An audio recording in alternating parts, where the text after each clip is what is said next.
आपका स्वागत है दूसरे हफ्ते में डिलीवरेंस वीक में। हालेलुया, जोर से हालेलुया बोलो एक बार। आप तैयार है वर्ड को सुनने के लिए? मैंने अपनी पर्सनल लाइफ में ये नोटिस किया है, जब भी आप छुटकारे की प्रेयर करते हैं कि परमेश्वर मुझे इस लेवल से छुटकारा चाहिए, मुझे इस चीज से छुटकारा चाहिए, मुझे फाइनेंशियल ट्रबल से छुटकारा चाहिए, मुझे कर्जे से छुटकारा चाहिए, मुझे इस बीमारी से छुटकारा चाहिए, मुझे अपने फैमिली मेंबर को मसीह में देखना है, इसके जीवन से शैतान से मुझे छुटकारा चाहिए। जब भी आप प्रेयर्स करते हैं हमेशा इस बात को आपको दिमाग में रखना है। बाइबल कहती इजरायली लोग जब प्रार्थना करते थे कि परमेश्वर हमें छुड़ा, जब राजा ने उन्हें दुखी करना शुरू किया तो बाइबल कहती परमेश्वर ने मूसा को अपने वचन दे के भेजा। जब भी आप लोग प्रेयर करते हैं हमेशा याद रखना, हमेशा आपको वचन के रूप में उसका आंसर मिलेगा, और जब वचन के रूप में आपको उसका आंसर मिलेगा और आप उसे फॉलो करेंगे, आपको कॉन्ग्रेचुलेशन फिर मैं बोलना चाहूंगा क्योंकि आप अपना छुटकारा पा लेंगे। That's it. आप बोलेंगे ये इतना आसान है? हाँ, ये इतना ही आसान है। यीशु मसीह ने कहा जा अपनी आंखों को शीलो के कुंड में धो ले। वो कहते हैं मैं तो पता नहीं 50-100 बार वहां गया हूं धोने के लिए, ऐसा अब क्या है कि वहां पर धो लूंगा तो अच्छा हो जाऊंगा। अलीशा ने कहा कि जा और जाकर अपने आप को यर्दन नदी में 7 डुबकियां मार, तेरा कोढ़ खत्म हो जाएगा। उसने कहा पता नहीं रोज कितनी बार मैं नदी में नहाता हूं और इससे भी साफ नदी में नहाता हूं, अब ऐसा क्या हो जाएगा कि मेरा कोढ़ खत्म हो जाएगा। परमेश्वर की बातें जो सिंपल लगती हैं, जो बड़ी साधारण लगती हैं और सुनने में आसान हैं, लेकिन जब आप उन्हें फॉलो करना शुरू करते हैं एक ग्रेट इंपैक्ट और एक ग्रेट चेंज आप अपनी लाइफ और परिवार और फाइनेंस में देखते हैं। आज यीशु मसीह के पवित्र नाम में आज की इस मीटिंग के बाद एक बदलाव बड़ा आपकी लाइफ में एंटर करेगा। आप अपनी टेस्टिमनीज को देने पाएंगे अपने कोलीग्स को, अपने ऑफिस में, अपने घरों में, अपने रिश्तेदारों में। आमीन। ऊंचा ये बरकत आपकी है चर्च। हालेलुया। अब आपको ये बात समझनी है कि परमेश्वर ने जब जिस वचन की आज मैं बात करूंगा, मैं इसे 4 पार्ट्स में खत्म करूंगा। 4 से 6 भी हो सकते हैं। पहला आज संडे, दूसरा अगले थर्सडे, तीसरा और उससे अगले संडे चौथा, और परमेश्वर ने चाहा तो उसके बाद एक संडे और एक थर्सडे और। तो ये वचन आपको बड़े ध्यान से समझना और सुनना और ध्यान से फॉलो करना है। आमीन आमीन।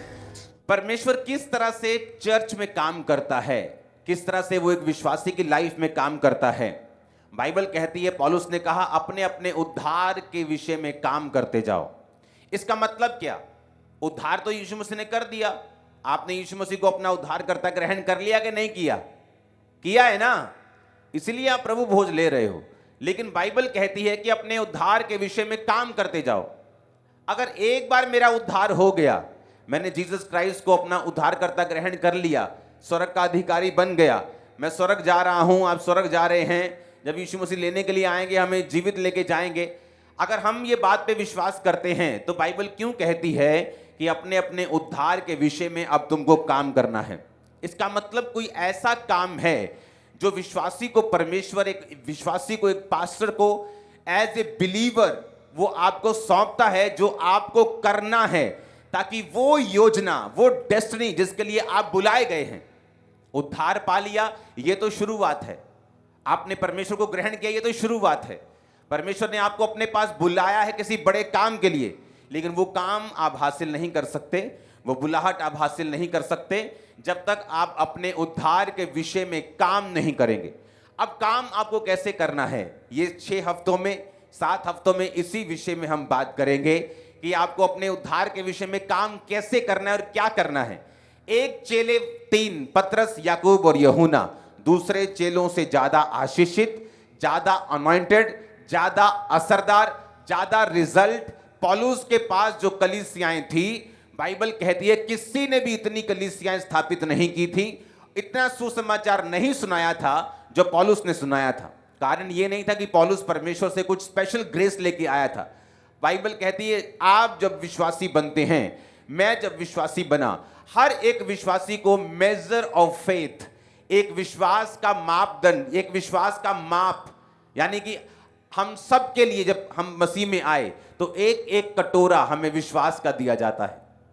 किसी को कम नहीं दिया जाता, किसी को ज्यादा नहीं दिया जाता। पर बाइबल कहती है परमेश्वर का राज्य एक बीज के समान है, राई के दाने के समान है। जब वो जमीन में लगा दिया जाएगा तो बढ़कर, लिखा 12 फुट से भी बड़े पेड़ की परमेश्वर ने एग्जाम्पल दी कि वो इतना बड़ा हो जाएगा कि आकाश के पक्षी भी उसमें बसेरा करेंगे। इसका मतलब यह है कि परमेश्वर जब आप विश्वासी बनते हैं, हम सबको एक तरह का विश्वास देता है, सबको एक तरह का माप देता है। अब हमें क्या करना है, हमें सब तरफ सबको राई का एक एक दाना मिलता है। कोई तो उस दाने को छुपा लेता है, कोई तो खराब कर देता है, कोई तो उसे बोता नहीं, लेकिन कोई उसे बोता भी है, उसे सींचता भी है, उसकी रक्षा भी करता है, प्रार्थना भी करता है और उसको फलवंत होता हुआ देखता भी है। आज इस वचन को सुनने के बाद आप अपनी जिंदगी को फलवंत होते हुए और बढ़ते हुए और आगे जाता हुआ देखेंगे। आमीन। मेरे को खंबरे के बाहर जाना चाहिए, आमीन, इतना ऊंचा होना चाहिए। हालेलुया। अब मैं आपका बेस इसलिए बना रहा हूं इस वचन से पहले, ताकि आपको मालूम हो कि आपका एक रोल है। जब तक आप उस रोल को अदा नहीं करते, आप नेक्स्ट लेवल पे नहीं जाते। एक टाइम होता है जब एक मां अपने बच्चे को जन्म देती है, उसे पालती है, जबरदस्ती खाना भी खिलाती है, उसे साफ करती है, उसे नहलाती है, उसकी केयर करती है, उसके संग संग रहती है।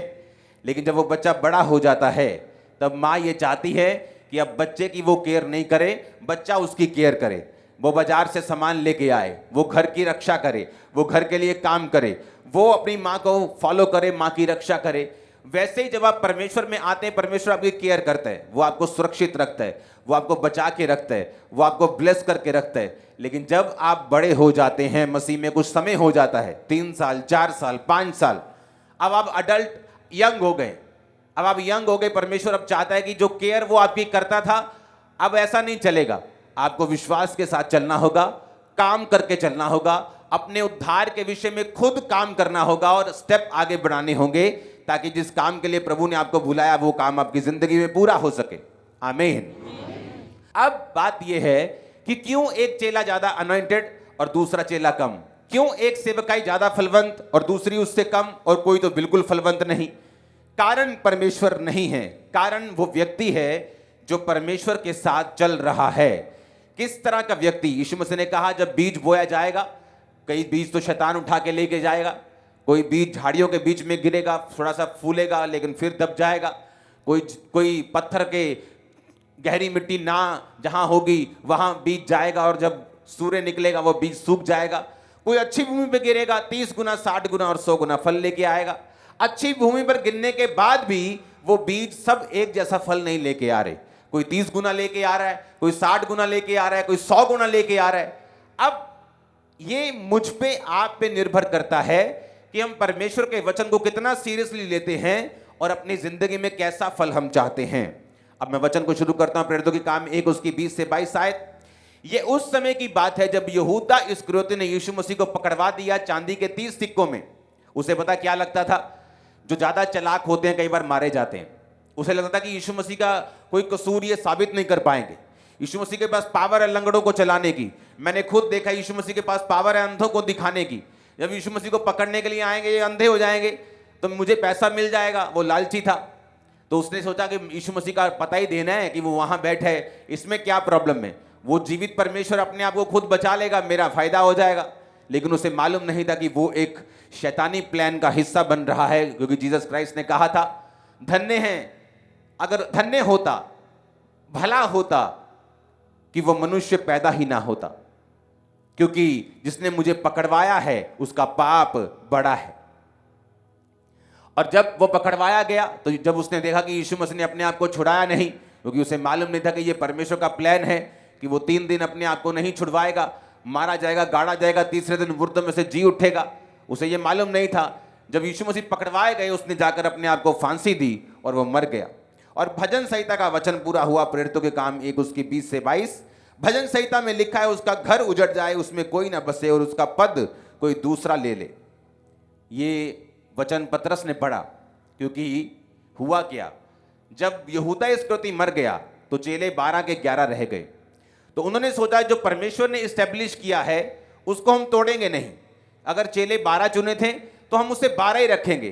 तो ऐसा करते हैं, हम एक चेला चुनते हैं, क्योंकि भजन संहिता में जो प्रोफेटिक वर्ड हुआ था यहूदा इस्करियोती के लिए कि उसका पेट फट जाए, उसकी आंतड़ियां निकल जाए, और वैसे ही वो मरा। जब वो गिरा फांसी से तो उसका पेट फटा, आंतड़ियां निकल गई, उसका पद कोई दूसरा ले ले। तो ये प्रोफेटिक वर्ड था कि जो व्यक्ति यीशु मसीह को पकड़वाएगा उसका पद, उसका स्थान कोई दूसरा लेगा।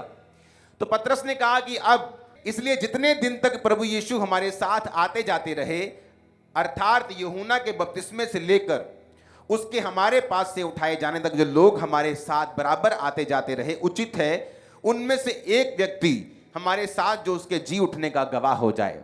अब पतरस ने क्या कहा?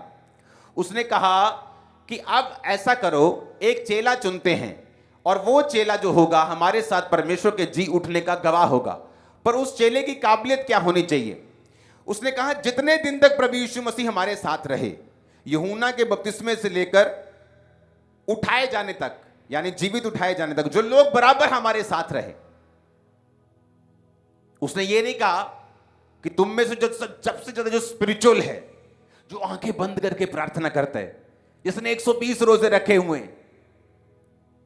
उसने कहा जितने लोग, जब जीसस क्राइस्ट का बैप्टिज्म हुआ तब से लेके जब जीसस क्राइस्ट पहाड़ में से उठाए गए, वो 500 लोग वहां थे, तब तक जो लोग हमारे साथ बराबर रहे हैं, थिक एंड थिन में, सताव में, विरोध में, दुखों में, सुखों में, बीमारी में, चंगाई में, बरकत में, घटी में, जो लोग हमारे साथ रहे हैं। जब जीसस क्राइस्ट ने कहा था कि मेरा बदन खाओगे, मेरा लहू पियोगे तो जीवित रहोगे, बहुत से चेले वापिस चले गए, कहते इसे कौन सुन सकता है। यानी वो चेले उसमें नहीं थे जो वापिस चले गए। उसने कहा जो जीसस क्राइस्ट ने जो कहा लोगों ने बिना ठोकर के माना, उसमें से एक चेला मुझे चाहिए जो इसकी जगह ले सके, यहूदा इस्करियोती की। अब बाइबल कहती है वो लोग सामने आए जो लोग शुरू से लेके एंड तक उनके साथ रहे थे। तो बाइबल कहती है एक चेला उनमें से चुन लिया गया, मत्तिया को चुन लिया गया और बाकियों को छोड़ दिया गया। अब एक वचन लूका 6 उसकी 12 और 13 में पढ़ूंगा। उन दिनों में जीसस क्राइस्ट यीशु मसीह पहाड़ पर प्रार्थना करने के लिए गए और परमेश्वर से प्रार्थना करने में सारी रात बिताई। जब दिन हुआ तो उसने अपने चेलों को बुलाकर उनमें से 12 चुन लिए और उनको प्रेरित कहा। मैं आपको बताना चाहता हूं परमेश्वर कैसे काम करता है। जब जीसस क्राइस्ट रात को प्रार्थना करने के लिए पहाड़ पे गए और फुल नाइट प्रेयर की, जब फुल नाइट में वापिस आए तो चेले सब मिले। वो 12 चेले नहीं थे, बहुत से चेले थे, बहुत सी भीड़ थी परमेश्वर की जो साथ रहती थी। बाइबल कहती है परमेश्वर ने अपने चेलों को बुलाकर उनमें से 12 चुने। कौन से चेले? जो हर टाइम परमेश्वर के साथ रहते थे। वो सारे परमेश्वर ने नहीं चुने, उनमें से भी 12 जो थे वो परमेश्वर ने चुने। वो 12 जब परमेश्वर ने चुने तो बाइबल कहती है उन 12 को परमेश्वर ने अधिकार दिया कि वो दुष्ट आत्माओं को निकाले, वो बीमारियों को दूर करे। जहां जहां जीसस क्राइस्ट खुद जाने को थे वहां उनको परमेश्वर भेजते थे और वो जाकर दो जाकर परमेश्वर के नाम का प्रचार करते थे, लोगों को चंगा करते थे और लोगों को सुसमाचार सुनाते थे। अब मैं आपको एक बात बताना चाहता हूं। एक क्रिश्चियन व्यक्ति अगर अपनी लाइफ में डिलीवरेंस को चाहता है, अगर वो चाहता है मेरा छुटकारा हो, मेरी अगर मिनिस्ट्री है तो वो एक नेक्स्ट लेवल पे जाए। आप जानते पास्टर्स लोग दुखी क्यों रहते हैं? उनका कारण है जब आपकी चर्च ग्रोथ करना बंद कर देती है, जब एक पानी बहना बंद हो जाता है, वो स्मेल करने लगता है, वो बदबू देने लगता है।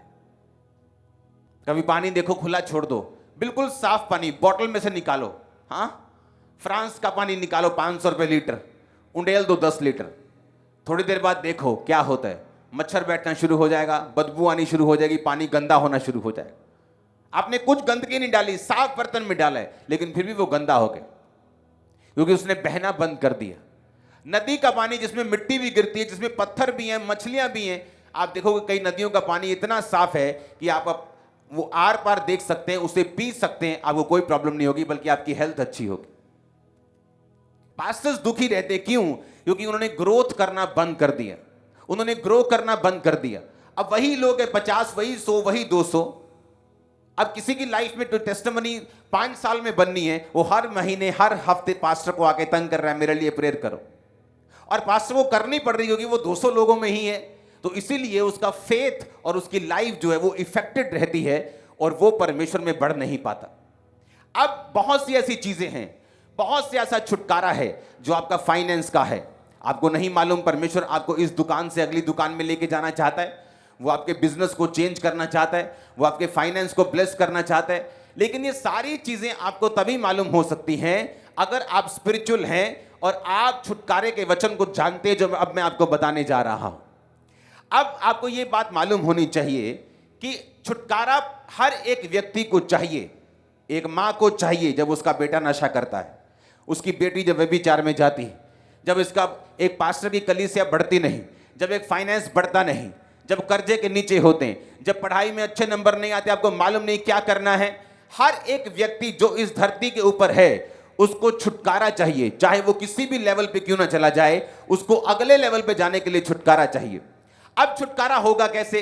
अब बाइबल कहती है कि जब लोगों में से प्रेरित चुने गए, तो जब जीसस क्राइस्ट ने चुने तो उन्हीं लोगों में से चुना जो जीसस क्राइस्ट के हमेशा साथ रहते थे। जब उनमें से एक मारा गया और जब वो 12 पूरे किए गए तो उसी लोगों में से चुना गया जो हर वक्त चेलों के और जीसस क्राइस्ट के बैप्टिज्म से लेके जी उठाए जाने तक, यानी 3.5 साल तक वो परमेश्वर के और चेलों के साथ रहे थे। हालेलुया। अब आपको बात समझ आनी चाहिए। बहुत से ऐसे लोग हैं जिनको ये मालूम नहीं कि मुझे अभिषेक में कैसे बढ़ना है। मैं एक पास्टर को जानता हूं, उसे मालूम था कि उसकी लाइफ में परमेश्वर का मसा है, लेकिन जिस लेवल पे वो जाना चाहता था उस लेवल पे वो कभी पहुंचता नहीं था। उसने अपनी मुझे स्टोरी सुनाई। उसने कहा कि जब मैं एक नेक्स्ट लेवल पे जाना चाहता था तो मैं एक अपने मेंटर से मुलाकात करना चाहता था, लेकिन वो मुलाकात मेरी होती नहीं थी। वो एक्सट्रीमली बिजी पर्सन था, वो कभी भी जल्दी लोगों से मिल नहीं पाता था, उसकी सेवकाई बड़ी थी। उसने परमेश्वर के सामने प्रेयर की कि परमेश्वर मेरे रास्तों को खोल। अगर हम पहला शमूएल 9 उसकी 1 से 8 आयत को पढ़ेंगे तो उस जगह एक सीक्रेट लिखा है। बिन्यामीन के गोत्र में कीश नामक एक पुरुष था जो अपी के पुत्र बकोरत का पड़पोता, सरोर का पोता बील का पुत्र था। वह बिन्यामीनी पुरुष का पुत्र बड़ा शक्तिशाली सूरमा था। उसके शाऊल नामक एक जवान पुरुष था। अब बाइबल कहती है जिस व्यक्ति की ये बाइबल बात कर रही है उसकी गदियां खो गई। पुराने टाइम में जो ट्रांसपोर्ट होती थी वो गधे होते थे, यानी उसका बाइक गुम गया। आज की भाषा में बोलो तो उसका बाइक जब गुम गया, उसने अपने बेटे शाऊल को बोला, बेटा बाइक गुम गया, गदियां गुम गई, जा ढूंढ। और बाइबल कहती शाऊल अपने एक नौकर को लेके गदिया ढूंढने के लिए गया। जब गदिया नहीं मिली तो उसने कहा चल वापिस चलते हैं, बाप हमारी चिंता करने लगेगा गदियां छोड़ के। तो उसने कहा नहीं, यहां एक दर्शी रहता है, एक खुदा का दास रहता है, हम उसके पास जाकर पूछेंगे कि वो गदियां कहां पे और वो हमको बता देगा। उसने कहा ठीक है, हम वहां पे चलते हैं। और देखो वो आत्मिक इंसान थे। 6 आयत में लिखा, सुन इस नगर में परमेश्वर का एक जन है जिसका बड़ा आदर मान होता है, जो कुछ वह कहता है वह बिना पूरा हुए नहीं रहता। अब हम उधर चले, संभव है कि वह हमको हमारा मार्ग बताए कि हम किधर जाएं। शाऊल ने अपने सेवक से कहा, सुन, यदि हम उस पुरुष के पास चले तो उसके लिए क्या ले चले? हमारी थैलियों की रोटी चुक गई, भेंट के योग्य कोई वस्तु नहीं जो हम परमेश्वर के जन को दें, हमारे पास क्या है? सेवक ने फिर शाऊल से कहा, मेरे पास 1 शकेल चांदी की चौथाई है, वही हम परमेश्वर के जन को देंगे और वह हमको बताए कि हम किधर जाएं। जिस परमेश्वर के जन की वो बात कर रहे हैं, शमूएल की, उसका एक रिकॉर्ड था। पब्लिक के बीच में वो खड़ा होकर बोलता था कि क्या तुमने कभी, मैंने तुमसे कोई गधा लिया हो, तुम्हारे पैसे मारे हो? बोलते थे कि नहीं। उसका रिकॉर्ड इतना साफ था, परमेश्वर के सामने वो इतना क्लीन था। लेकिन इन लोगों को ये मालूम था कि जब परमेश्वर के सामने हम जाएंगे तो ये बदतमीजी होगी हम खाली हाथ जाएं। जब वो पास्टर मुझे स्टोरी सुना, उसने कहा कि मैंने अपना एक सीड तैयार किया $50,000 का, और मैंने वो सीड को परमेश्वर को बताया कि परमेश्वर मुझे ये बोना है और मुझे अपने मेंटर से मिलना है। कोई भी मेंटर जो आत्मिक है, जो स्पिरिचुअल है और रियल परमेश्वर में बड़ा हुआ है, उसे पैसे से कोई प्यार नहीं। लेकिन जो पैसा है वो ये शो करता है कि वो व्यक्ति सीरियस है जो आपकी मेंटरशिप के नीचे आना चाहता है। अब हुआ क्या जब वो उस व्यक्ति से मिला, उसका सीड उसने लिया, उससे बात की, उसकी ज़िंदगी के बारे में, वो सारा सिस्टम बदलना शुरू हुआ, चेंज होना शुरू हुआ, ग्रोथ होनी शुरू हुई। आज वो कहीं का कहीं पहुंच गया। वो सब टीवी पे आते हैं, मैं उनका नाम नहीं लेना चाहता, लेकिन ये पॉसिबल कैसे है? कोई भी जेन्युइन मैन ऑफ गॉड पैसे से प्यार नहीं करता। अगर आप बाइबल में देखें, यहोवा पिता ने कहा, तुम अगर कोई गलती करो तो पाप बलि लेके आना। पाप बलि क्या थी? भेड़, बकरी। उसने ये नहीं कहा जब गलती करो तो मुंह से माफी मांग लेना। अगर कोई दोष करना तो दोष बलि लेके आना। मुझसे मिलना है, भेंट लेके आना, होम बलि लेके आना। हर टाइम परमेश्वर कहता था कि जब भी तुमने कुछ करना है, शब्दों से नहीं, वो कर्मों से होना चाहिए। अगर मैं आपको ये वचन नहीं दूंगा, मैं जानता हूं बहुत से पास्टर्स और लोगों का छुटकारा नहीं होगा। और मत सोचो मुझे आपका पैसा चाहिए। आप आज जो ऑफरिंग डाल रहे हैं उसे हम देखते भी नहीं, मैं भी नहीं, मेरी वाइफ भी नहीं, मेरा परिवार भी नहीं। सीधा बैंक जाती, बैंक से खर्चे होते हैं। पक्की ऑफरिंग पूरे बैंक जाती, 100% चेक से खर्चे होते हैं। ये चर्च का असूल है, ताकि चर्च में आने वाले टाइम में भी, मैं यहां हूं, मैं अमेरिका में हूं, कभी कोई गड़बड़ ना हो। लेकिन अगर मैं आपको वचन नहीं दूंगा, आपको यह मालूम नहीं होगा कि किस तरह से परमेश्वर में बढ़ा जा सकता है। हालेलुया। कोई लोग, मैंने देखा फॉरेन में कुछ लोग इतने समझदार होते हैं, जब वो एक मिनिस्ट्री के ऊपर ग्रेस देखते हैं, हमेशा उस मेंटर के पास वो बोने के लिए जाते हैं, ताकि वो सेम ग्रेस उनकी लाइफ के ऊपर फॉलो करे। मैं ऐसे लोगों को जानता हूं जो जस्ट एक बिजनेसमैन थे, लेकिन जब अपने मेंटर के पास गए, और मैं इतनी बड़ी चर्च, आप इमेजिन करो जितनी हमारी चर्च है इससे आधी लगा लो, तब भी बहुत बड़ी, लाखों में चर्च, फिर भी वो आदमी अपने मेंटर के पास एक प्लेन या 2 प्लेन बदल के 2 महीने में 3 बार, कई बार महीने में 2 बार भी जाता था। और लोग हैरान होते कि इतनी बड़ी चर्च है, लेकिन तू यहां क्या करने आता है? उसने कहा तुम नहीं जानते, लेकिन जब साल बीता, 2 साल बीते, 3 साल बीते, उसकी चर्च उसके देश की सबसे बड़ी चर्च बनी 3 साल के अंदर अंदर।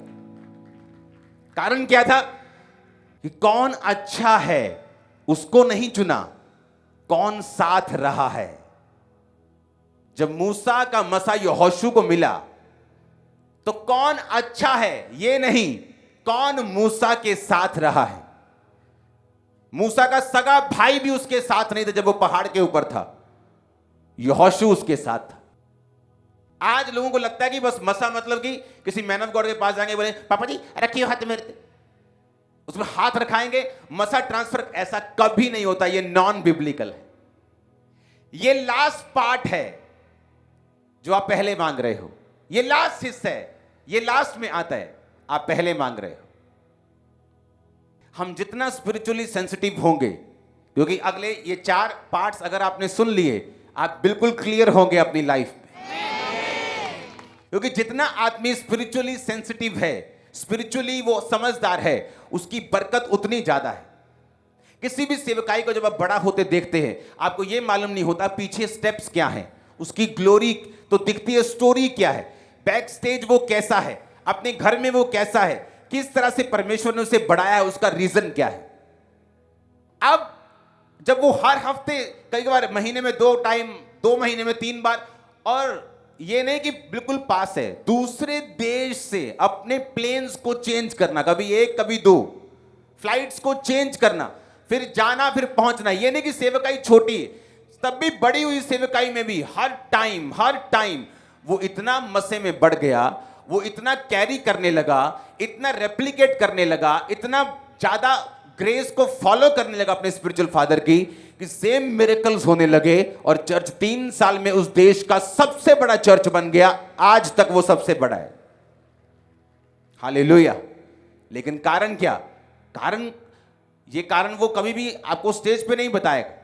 कारण मैं जानता हूं, कारण वो लोग जानते हैं जो उसके करीब रहे, कारण वो लोग जानते हैं जिन्होंने सारी बातों को अपने जीवन में होता हुआ देखा है। जितने आप स्पिरिचुअली सेंसिटिव और समझदार हैं, उतना ज्यादा चांस है कि आप स्पिरिचुअली, फिजिकली, मेंटली, फाइनेंशियली, सब तरफ से आप ग्रो करेंगे। हालेलुया। अब देखो, शमूएल की ये गारंटी है कि वो लालची नहीं था, लेकिन इन लोगों को मालूम था कि जब हम एक दर्शी के पास जाएंगे तो हमें कुछ भेंट लेके जाना है। जब हम परमेश्वर के पास जाएंगे हमें कुछ भेंट लेके जाना है। ये बात पैसे की नहीं, बात ऑनर की, बात इज्जत की, बात सेंसिटिव होने की है। आमीन। मेरे स्पिरिचुअल फादर के पास बहुत पैसा था, लेकिन जब मैं उनके पास जाता था कभी भी खाली हाथ नहीं। क्यों? और अगर मान लो मैं किसी देश में गया हूं और वहां की लोकल करेंसी मान लो नायरा है, एक नायरा मतलब ₹1 मतलब 10 नायरा, एक डॉलर मतलब 300 नायरा का है। मैंने कभी भी उनकी लोकल करेंसी में मैंने उनको कभी भी ऑफरिंग नहीं दी। अगर मान लो मेरी ऑफरिंग $10,000 है या $20,000 है, तो उनकी लोकल करेंसी में वो 40 लाख बनता है। तो 40 लाख जो मैं लेके जाऊंगा इतना लगेगा, वो ऐसा लगेगा कि मैं बहुत बड़ी ऑफरिंग लेके आऊं। लेकिन मैंने ये नॉनसेंस कभी नहीं की। कभी मैंने गड्डियों से उनको इंप्रेस करने की कोशिश नहीं की। जब भी गया हूं मैं ऐसी करेंसी के साथ गया हूं कि जस्ट वो इतनी सी लगे, मैं जस्ट साइड पे रख दूं। कितने मेरी बात को समझ रहे हैं? ताकि उनको बड़ा लगे। वो कौन सा यूएस में जाते हैं, उनको बड़ा लगे ताकि वो नायरा बिखर जाएं। हाँ, 500 नोट, वही $10,000 अगर आप नोटों में कन्वर्ट कर दें, 100 के नोटों में, तो ढेर लग जाएगा 8 लाख रुपए का। लेकिन ये नॉनसेंस है। मैंने कभी ये नॉनसेंस अपने स्पिरिचुअल फादर के साथ नहीं किया।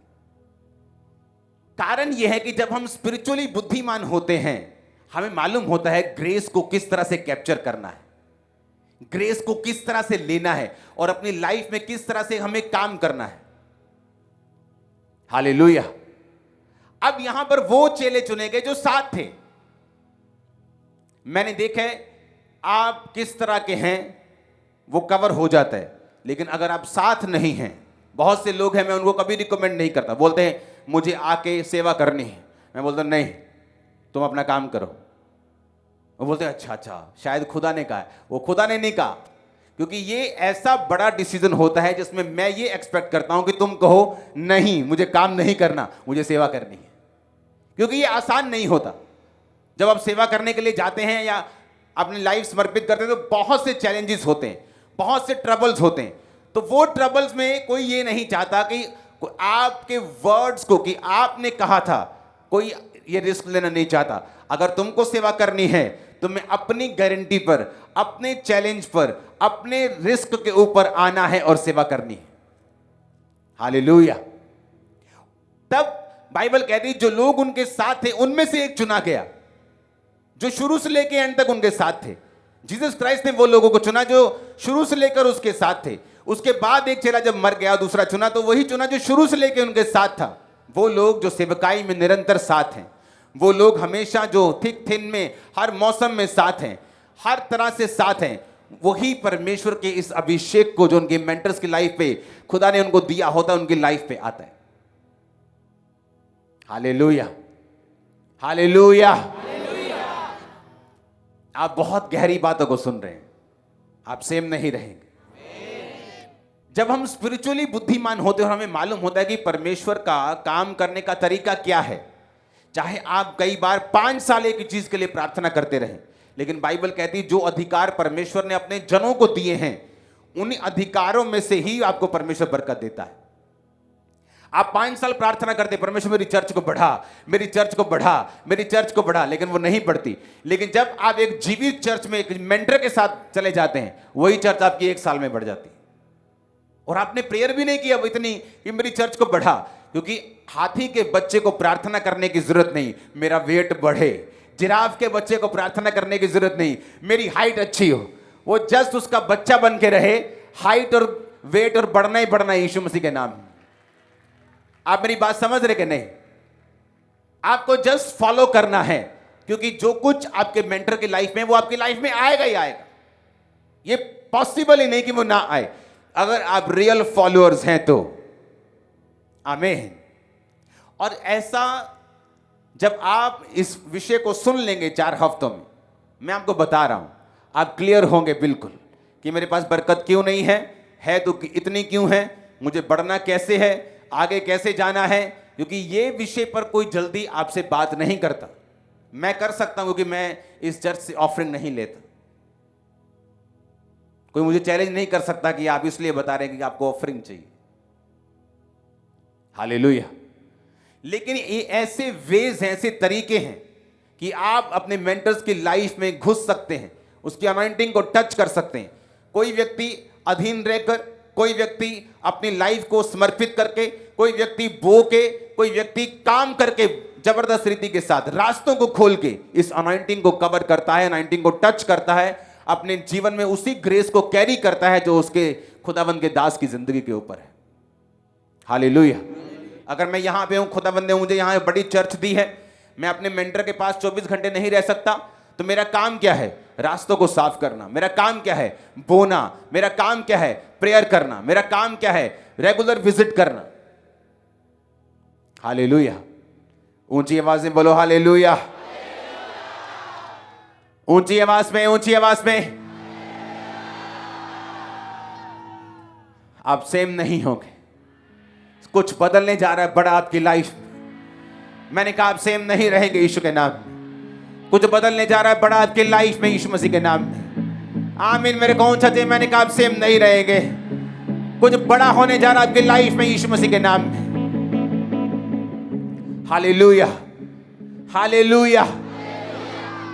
इसीलिए आप कुछ क्रिश्चियन लोगों की लाइफ देखते हैं, चर्च में जाने के बावजूद भी उनकी लाइफ उस तरह की ग्रोथ नहीं करती जिस तरह की ग्रोथ होनी चाहिए, क्योंकि ये आपके हाथ में है। ये परमेश्वर के हाथ में नहीं, ये आपके हाथ में है।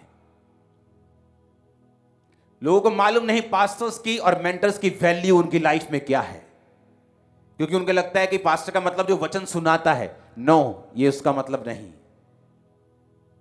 वो कहीं अधिक वैल्यू रखते हैं। इसलिए पौलुस ने पता क्या कहा? कहता है जो कोई वचन सिखाता है और जो कोई वचन सीखता है वो हर एक अच्छी वस्तु में सिखाने वाले को भागी करे। इतना सख्त है वचन। हर एक अच्छी वस्तु में वो भागी करे सिखाने वाले को। लेकिन ये कोई प्रचार नहीं करता इस चीज का, ताकि कलीसिया उसे दूसरी साइड ना ले जाए। क्योंकि परमेश्वर ने जो पावर्स, जो अधिकार, जो फायर दी है एक रियल मैन ऑफ गॉड को, जो मेंटरशिप में भी है, आप नहीं जानते आपकी लाइफ में क्या हो सकता है, किस ग्रेस को आप कैरी कर सकते हैं और कहां जा सकते हैं। आमीन। आप सेम नहीं है यीशु मसीह के नाम में आज से मैंने कहा। आमीन। ऊंचाई बरकत आपकी है चर्च। हालेलुया। प्रेरितों के काम एक उसकी 20 से 22, लूका 6 उसकी 12 और 13, पहला शमूएल 9 उसकी 1 से 8। आप घर जाएंगे, इसे पढ़ेंगे, मनन करेंगे, ध्यान देंगे, खुदावंद से बात करेंगे, आप देखेंगे परमेश्वर किस तरह से आपकी अगुवाई करता। Hallelujah, hallelujah. और अगर हमें नेक्स्ट लेवल पे जाना है, हमें ग्रोथ देखनी है, तो हमें यह बात समझनी होगी, कंसिस्टेंट रहना, खुदा के घर में रहना, हर टाइम परमेश्वर के साथ लगे रहना, जुड़े रहना, जीवित चर्च का हिस्सा बनना, यह इंपॉर्टेंट है। किसी भी चर्च का हिस्सा बनना नहीं, एक जीवित चर्च का, जहां टेस्टिमनीज होती हो, प्रेयर्स होती हो, वचन होता हो, जहां परमेश्वर के सारे बाइबल बिब्लिकल पहलू पूरे होते हो। एक जीवित चर्च, चाहे आपके घर के 400 किलोमीटर दूर क्यों ना हो, आपको वहीं जाना चाहिए, क्योंकि जीवित चर्च की वैल्यू है। मैंने देखा है लोग हजारों किलोमीटर प्लेन से जाते थे और उन्होंने ऐसी ग्रोथ हासिल की जो शायद वहां बैठे हुए लोग भी नहीं पा सके। उन्हें लगता था कि हम पास में ही हैं, कोई बात नहीं, घर से 12 बजे भी निकल जाएंगे। लेकिन जो दूर से आता था वो एक दिन पहले उधर पहुंचता था तो चर्च में सबसे पहले एंटर करता था। हालेलुया। आपको ये बात समझनी, सुननी, मनन करनी, लागू करनी, एक जीवित चर्च में, एक अलाइव चर्च में हिस्सा बनना, काम करना, सिर्फ चर्च अटेंड करना नहीं, हर काम में हिस्सा डालना आपकी ग्रोथ का कारण होगा। आमीन। ऊंचाई बरकत आपकी है।